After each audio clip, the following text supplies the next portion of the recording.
Bonjour, j'espère que vous allez bien, j'espère que vous avez passé un beau week-end. Donc aujourd'hui, on va apprendre comment dresser un tableau de signes pour les équations ou les fonctions de second degré.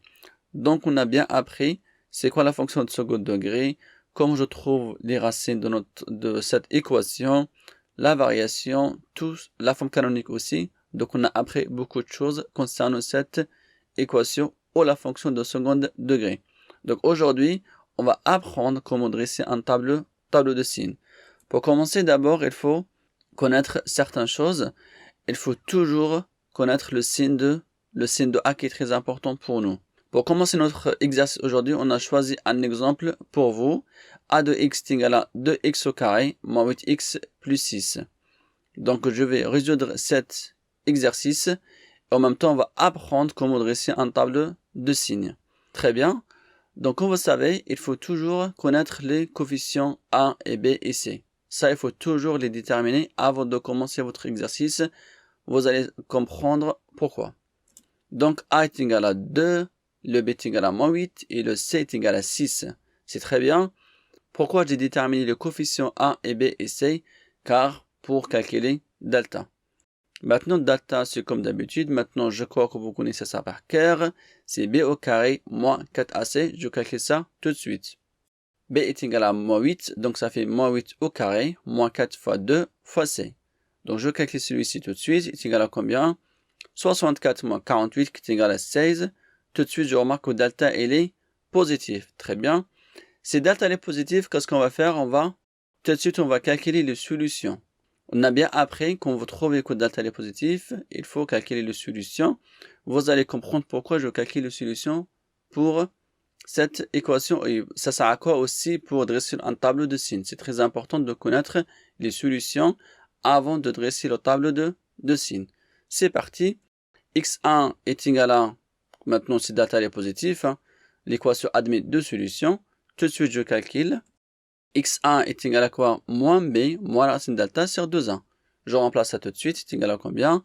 Moins 8, moins la racine de 16 sur 2 fois 2, bien sûr. Je remplace tous les coefficients dans la solution, dans notre expression de la solution x1, qui est égal à combien? 8 moins 4 divisé par 4 est égal à 1. Un calcul très simple à faire, vous pouvez vérifier. Je passe à la deuxième solution. x2 est égal à moins b plus la racine delta divisé par 2a. Est égal à combien? Moins 8 plus la racine de 16 divisé par 2 fois 2.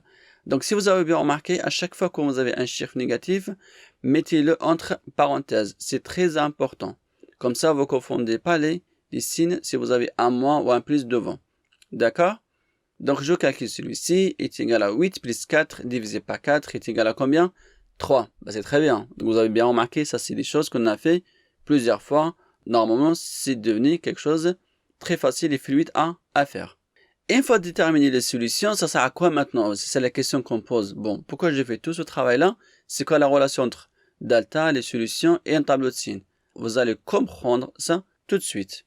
Maintenant, je dresse mon tableau de signes tranquillement. La première ligne, deuxième ligne et troisième ligne.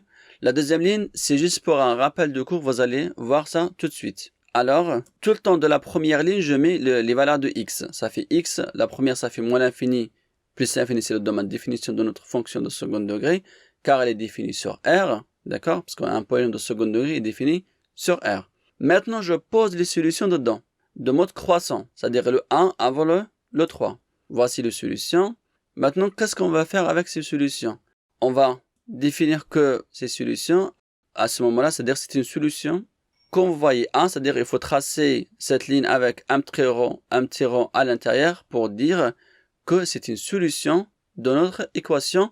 J'ai fait la même chose avec le 3. Donc je peux dire aussi, le 3 c'est une solution de notre équation de second degré. Maintenant, comment je vous détermine le signe? Donc c'est ça le travail, il va commencer à partir de là. Donc restez concentrés s'il vous plaît. Une fois posé tout ça, on va maintenant donner la définition. Alors, entre les solutions, c'est toujours moins signe de A. D'accord? Entre les deux solutions, c'est toujours moins signe de A. Et à l'extérieur de solution, c'est-à-dire entre 3 plus l'infini et moins l'infini 1, c'est-à-dire le signe de A. Donc, c'est un tableau de signes qui marche avec l'équation qui admet deux solutions. C'est-à-dire qui marche avec le compte delta et il est strictement positif. Maintenant, est-ce que je connais le signe de A? Oui. Le A, il est comment? Il est égal à 2. Il est strictement positif. Je pose maintenant le signe de notre équation qui dépend du signe de A, bien évidemment. A positif, donc ça veut dire que sur l'intervalle moins l'infini 1, elle est positive. Sur l'intervalle 1, 3, elle est comment? Négative, parce qu'on a des moins signes de A. Et sur le reste de l'intervalle, elle est aussi positive. D'accord? C'est très simple. Donc, qu'est-ce que vous faites? Vous calculez delta, vous trouvez les solutions, et chaque delta, il dépend, chaque tableau de signe dépend de signe de delta. Et pour trouver le signe, dépend de signe de A. D'accord? Vous avez bien compris ça. Très très bien. Maintenant, on passe à deuxième exemple. Le voici. B de x est égal à x au carré moins 10x plus 25. Qu'est-ce qu'on fait? Comme d'habitude, je détermine A, B et C. Le A est égal à 1, B est égal à moins 10, C est égal à 25.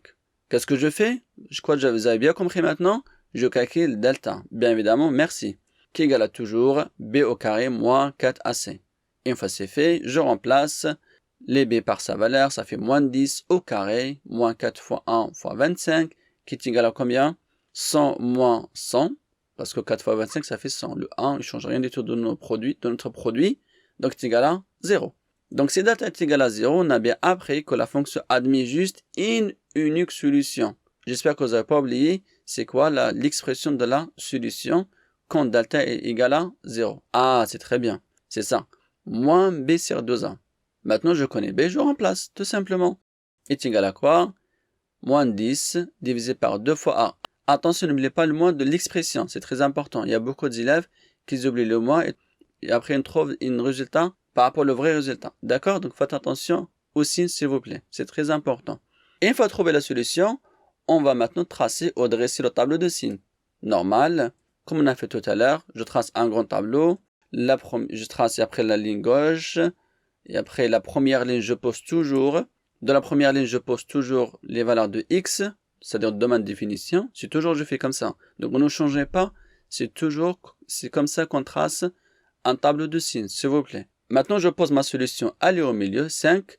Bon, pour dire à les gens que c'est une solution, on va mettre un petit trait avec un rond à l'intérieur. Voici, comme ça, si quelqu'un vient voir le tableau de signes, il va comprendre que 5, c'est une solution de notre équation de second degré. Et après, maintenant, comment je veux définir le signe de notre équation? C'est très bien. On va déterminer ça grâce au signe de A. Donc, vous n'oubliez jamais de le signe de A qui commande toujours pour déterminer le signe de notre équation de second degré. Donc, le A, il est comment? Est égal à 1. Bah voilà, c'est très très bien. Donc, si le A est égal à 1, ça veut dire qu'il est positif. Donc, non, qu'est-ce qu'on a dit? On a dit c'est le signe de A qui gère le signe de notre équation. Il suffit maintenant juste de remplir le tableau de signes avec le signe plus entre moins l'infini 5 et entre 5 et plus l'infini. C'est très bien.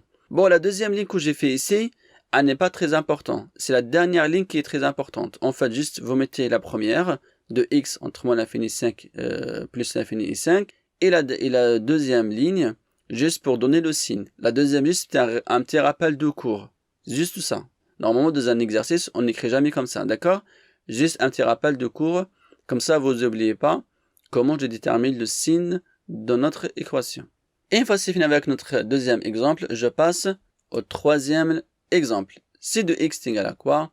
Moins x au carré plus 2x moins 3. D'accord. Maintenant, qu'est-ce qu'on fait? Toujours la même chose. On ne change pas du tout. On détermine A, moins 1, B, 2 et C est égal à moins 3. Excellent. Qu'est-ce qu'on fait? Merci. On calcule delta. Égal à quoi? B au carré moins 4AC. Excellent. Je continue. Je calcule, je remplace et je calcule. 2 au carré, ça fait 4. Moins 4 fois moins 1, ça fait moins 3, ça fait combien? Moins 12. Et 4 moins 2, ça fait combien? C'est très simple, c'est moins 7. C'est très très bien. Ah, vous êtes bien concentrés aujourd'hui. Hein? Je suis très content de vous. On continue. Ça, maintenant, qu'est-ce qu'on peut dire?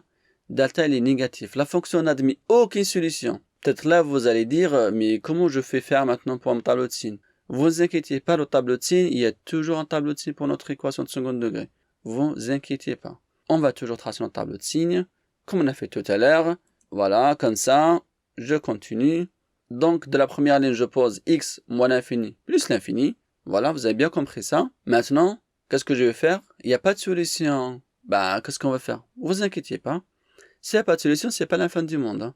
Restez calme, concentré, il n'y a aucun problème derrière. Il y a toujours un signe, si de x dépend du signe de a. Vous avez bien remarqué que c'est le signe de a qui gère dans tous les signes dans tous les tableaux. Soit data positive, soit data négative, soit data est égale à 0. C'est le signe de a qui gère partout. Ah, c'est le patron ici, on ne peut rien faire. Il faut le suivre partout. Maintenant, c'est quoi le signe de a ici? On a bien dit que a est égal à moins 1 qu'il est strictement négatif. Ah, c'est-à-dire le a il est négatif. Donc, il faut mettre juste le signe moins en bas. Et comme ça, on a fini notre travail. Et ben voilà, excellent. C'est pas difficile, sérieusement. On est d'accord, c'est pas difficile. Bon, j'espère que vous avez bien compris cette petite vidéo. On se voit la prochaine fois. Au revoir et travaille bien.